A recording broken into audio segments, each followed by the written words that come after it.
Hello, I'm just gonna hold my mic here in front of me just 'cause it's kind of late. I had other stuff to do between watching Doctor Who and talking, so a lot of my flatmates have I was trying to go to sleep, so I'm just kind of mumbling, so hopefully you can still hear me, but that's just why I'm holding it here. So last week I talked kind of how I was going to be very interested in how the episode turned out because it's a British television exploring South Asian culture, and that's often not done very well. Often when you watch South Asian cultures, British Pakistani cultures, or Muslim cultures, and British TV, it's often whitewashed. I don't mean necessarily that it's played by white actors, but it's, I think, not really whitewashed, but it's portrayed through a slightly white, or even sometimes very white filter. That being said, this episode was written by a South Asian, but directed, I believe, by someone who was white. And I think that was obvious for reasons that we're going to explore.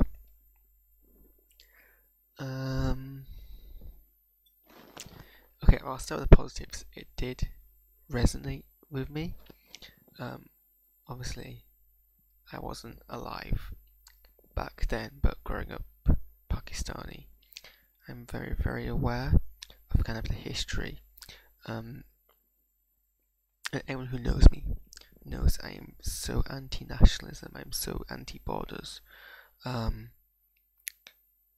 this is kind of a big reason why, because I think it's completely ludicrous that people fought over where a line in the dirt was, and it's not as if kind of it's any better in the world now than it was then in terms of people fighting over where essentially lines in the dirt are.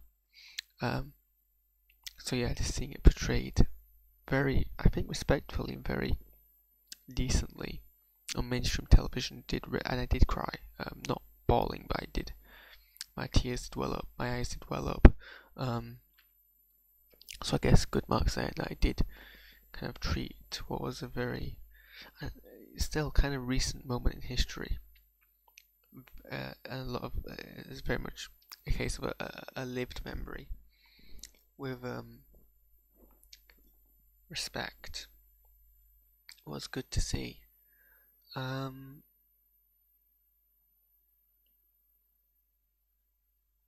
Yeah. So I guess I did appreciate and like the episode. I'm glad they made it, and I think they did it very well. So a lot of my criticisms that now follow, whilst numerous as they were, are very much minutiae and nuances, and perhaps me being a bit nitpicky and over the top. Perhaps let's start with the most trivial and the least important of all. It did seem very weird that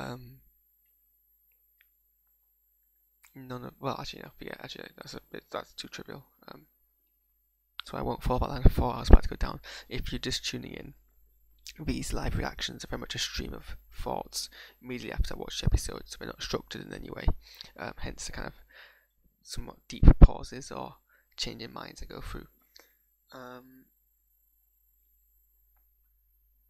Yeah, so it's still okay. None of the actors, I believe, are Muslim, and I don't believe any, and I might be wrong, but I don't believe any of them are even Pakistani. I think they're all mostly Indian, British Indian actors, which I mean, true, still South Asian. And I guess,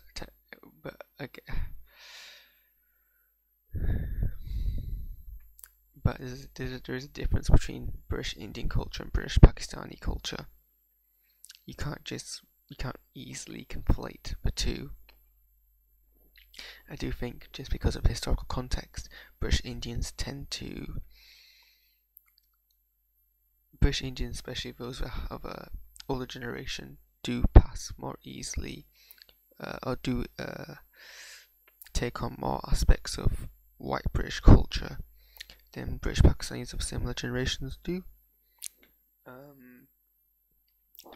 But like a lot of how Yaz's Nanami spoke in the modern day shots didn't very much seem like how I know someone who is British Pakistani of that generation would actually speak.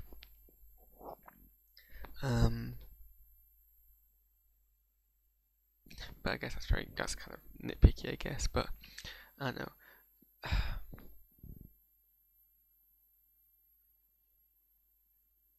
There were other stuff like, regardless of what your thoughts of public displays of affection are, they're not really a thing in South Asian cultures. Affection is perceived as something that's meant to be more intimate, and so not even at someone's wedding would they kiss publicly.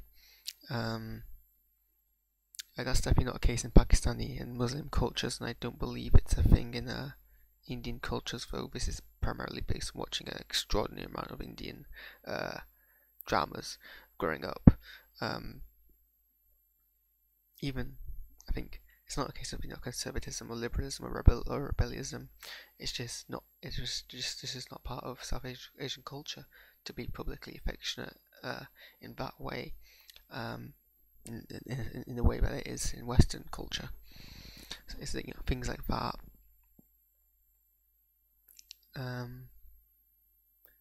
But back onto another positive, I do like how, and especially considering that it is Armistice Day, I do like how they managed to tie in the fact that, because this is often forgotten, that the effects of First World War did have wider repercussions, which did include kind of the partition of India. Perhaps I do feel that perhaps it should have been a bit more explicit on that, because I feel that would have gone over a lot of people's heads, but I guess it also wasn't a main part of the story to really focus on. I mean, the story wasn't about the politics; it was about the families. But so it wasn't.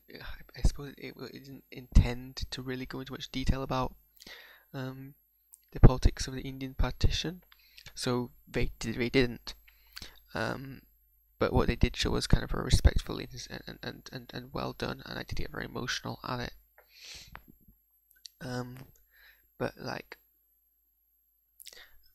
is Yaz meant to be a British Muslim character? Because nothing she does really resonates as something a British Muslim would do. And so I still maintain that she's not, because whilst her grandmother identifies as a Muslim, Yaz hasn't yet. So I'm not entirely sure what they're actually meant to be. Here's the thing. Like, a lot of modern British Pakistanis are very similar. I mean, look, we're not different. Like, we're not weird, massive, different kind of. What am I trying to say? We're not. Like, you don't need to portray. But there's a nuance here. Like, you don't need to portray British Muslims as anything other than just literally normal people living their own lives. But you can't also completely erase the nuance and differences in culture and upbringing that make us act slightly differently. Like, Yaz made a joke, and I think in the Rosa Parks episode about getting off with someone. It's not a joke someone who's British Pakistani would make, because like the comment about the joke that Hanani made about skipping over the explicit parts of the letters that her husband sent her. Blue humour isn't really a thing in South Asian comedy. It's very much a Western trope. So, comments like that wouldn't really exist. There's something else in the episode which was kind of blue, which also wouldn't really be a thing. I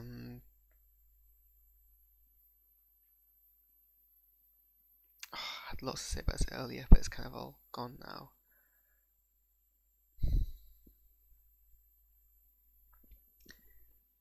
I really did like the episode, but I also kind of think it was very much, because like you have shows like Citizens Khan, which was made by a British Pakistani, but it felt like a white comedy in a British Pakistani skin. A lot of the jokes were very blue jokes, which were very white British jokes, like the joke when Mr. Khan tries to explain sex to his daughter. This is about going into whether or not Pakistanis are too conservative with the views to sex. I mean, they are quite conservative, and they don't need to be. There's no precedent for that in Islam. But that joke doesn't work in British Pakistani humour. And sure, it's a show on mainstream British BBC television, but I don't think you have to put your show through a white filter for it to be successful, because you're just enabling no change in kind of fixing that and allowing kind of British representation of British Pakistanis to be anything other than accurate. Also, what is it with the weird way white British people pronounce Pakistani places?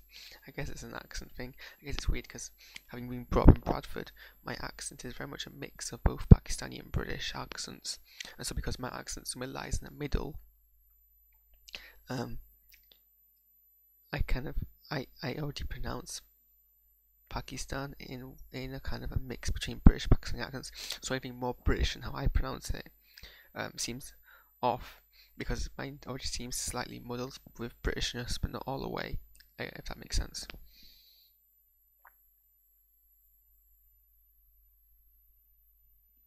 But yeah, like, none of the characters sound like they talk as someone who is Pakistani or British Pakistani would talk necessarily, which I guess is kind of also the issue.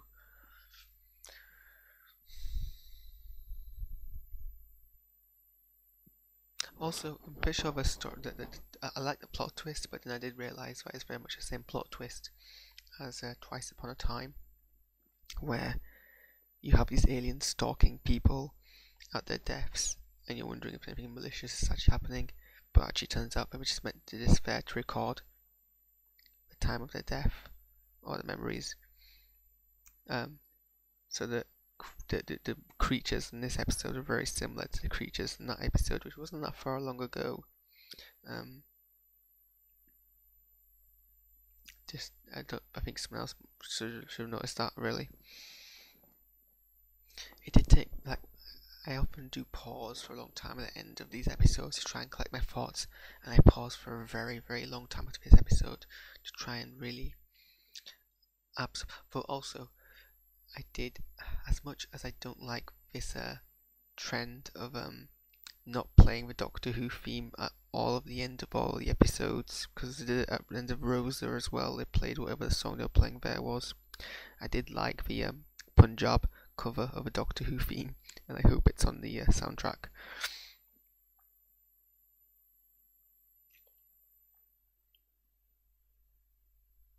But it did take me a while to collect my thoughts, and then basically the reason why I'm so late is I spent about 30 minutes talking to my flatmates just about kind of British representation of British Pakistanis in media and how it's not really the best. Like, even a good example of bad representation of Muslims in Western media written by white writers. The Abundance of Catherine always pisses me off by John Green, because the character was a Muslim in all but it wasn't a Muslim in all but name.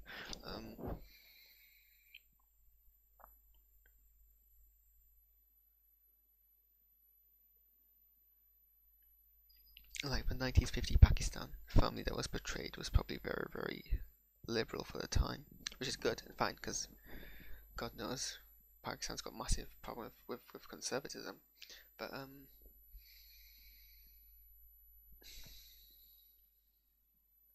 don't know. I mean, I guess it could be worse if it was written by a white writer. The fact it was written by someone who's British South Asian, I believe British Indian, that helped. But like I said, I love the way. Also, I kind of feel that Yaz would be smarter than to completely be oblivious to how people would react if two white people and someone. Well, actually, I don't know. Why would they assume that? Oh, I don't know. Why? Well, how does the TARDIS translating system work? Does it copy other accents? Like, does Yaz sound like she's speaking in, I'm gonna assume, a Punjab accent? Or does she sound like someone from Sheffield speaking in Punjabi? Or whether Graham and the Doctor? Like when it translates their voice, does it also translate their accents? Because if it does, then there'll be absolutely no way to tell that.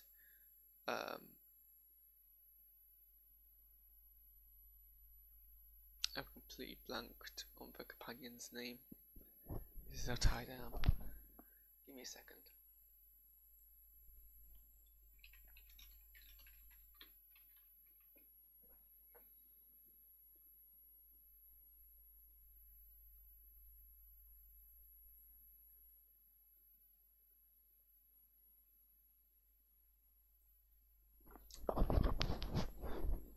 Ryan, yeah. With absolutely no way to tell that Ryan was British, other than the fact that he said he's from England. But no, I mean, Yaz. I feel like if I went back in time, 50 years to Pakistan, I would feel weird bringing white people to Pakistan now. So 50 years ago, I think I'd be like, oh wait, hang on guys, be careful about how you act, because also this episode did slightly risk of did slightly smell of a bit of white saviorism. I want to say it's excusable slightly here because the Doctor, you have to remember, is not. I mean, they do have pale skin, but they're not white because they're not human. They don't. Well, I suppose they do have white privilege, but they aren't responsible for that. If that makes sense.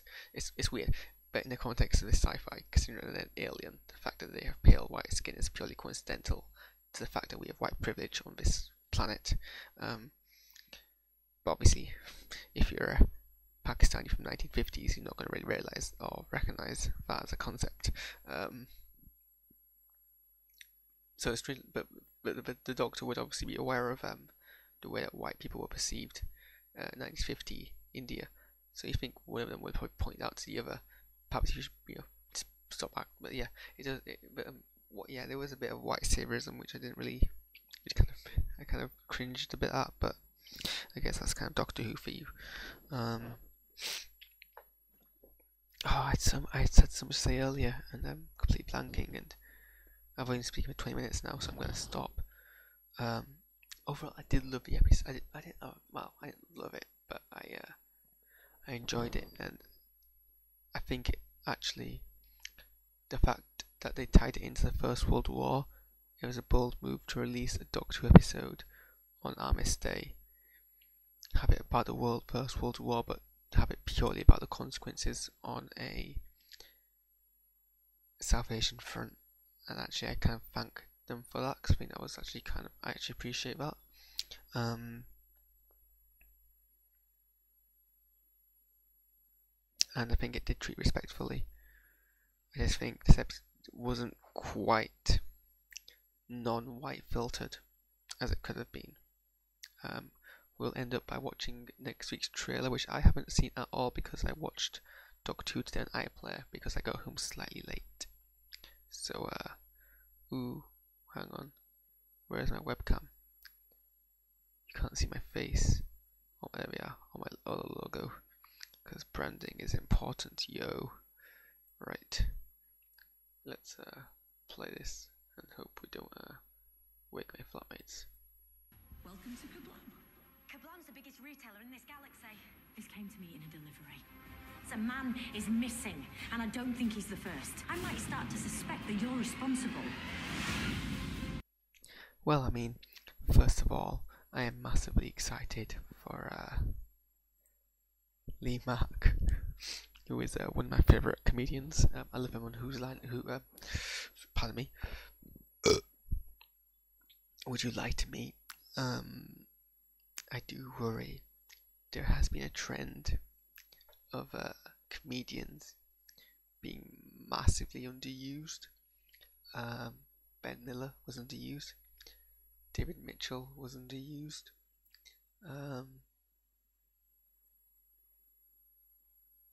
Thingy wasn't though. Who was that comedian on in that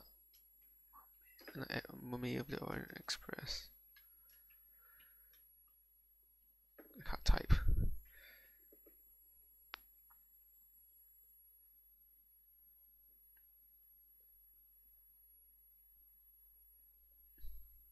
Frank Skinner. Frank Skinner was used quite well. So hopefully, and this is very much the same kind of handyman character. So hopefully, Lee Mack is used here the same way Frank Skinner was. Otherwise, it'll be a waste. I'm gonna end there. I do feel like I missed a lot of what I was gonna say, which is a shame. But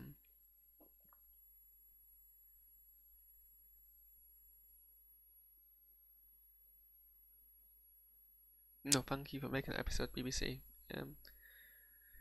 Yeah, I got coursework to do, so bye.